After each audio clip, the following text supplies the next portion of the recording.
A number of miracles were bestowed upon and performed by Prophet Muhammad, peace and blessings be upon him, to establish the proof of his prophethood.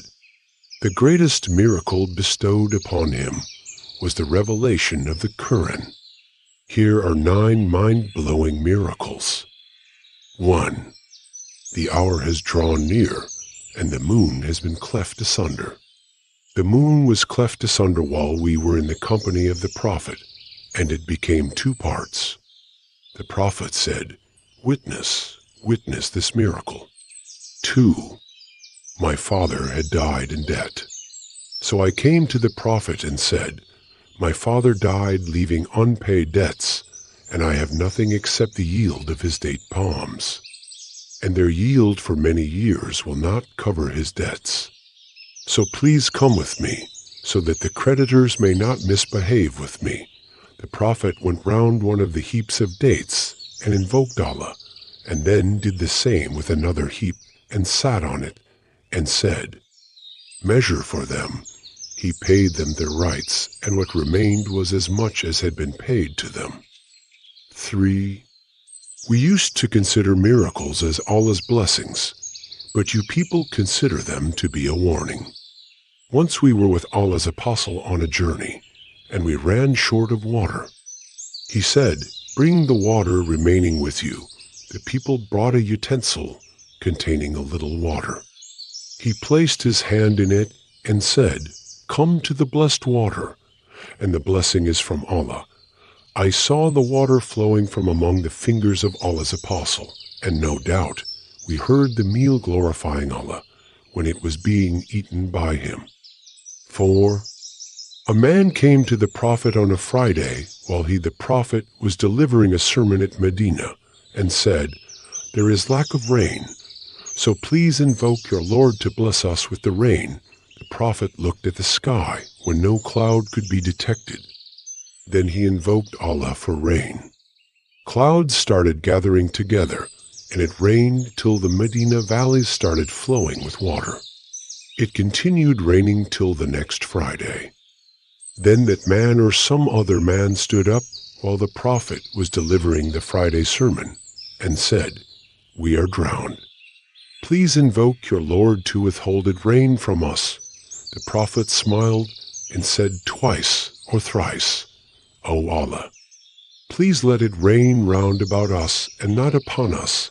The clouds started dispersing over Medina to the right and to the left, and it rained round about Medina and not upon Medina. Allah showed them, the people, the miracle of his Prophet and his response to his invocation. 5. 2 of the companions of the Prophet departed from him on a dark night, and were led by 2 lights like lamps going in front of them from Allah, as a miracle lighting the way in front of them, and when they parted. Each of them was accompanied by one of these lights till he reached their respective houses. 6. The Prophet used to deliver his sermons while standing beside a trunk of a date palm. When he had the pulpit made, he used it instead. The trunk started crying, and the Prophet went to it, rubbing his hand over it to stop its crying. 7.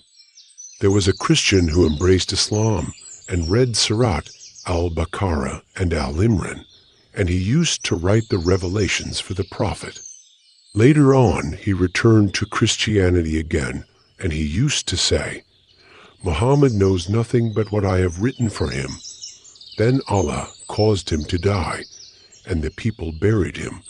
But in the morning they saw that the earth had thrown his body out. They said, "This is the act of Muhammad and his companions." They dug the grave of our companion and took his body out of it, because he had run away from them. They again dug the grave deeply for him. But in the morning they again saw that the earth had thrown his body out. They said, "This is an act of Muhammad and his companions." They dug the grave of our companion and threw his body outside it, for he had run away from them. They dug the grave for him as deep as they could, but in the morning They again saw that the earth had thrown his body out. So they believed that what had befallen him was not done by human beings, and had to leave him thrown on the ground. 8. The prophet said, while a man was riding a cow, it turned towards him and said, I have not been created for this purpose, i.e., carrying. I have been created for sloughing. The prophet added, I, Abu Bakr, and Umar believe in the story. The prophet went on.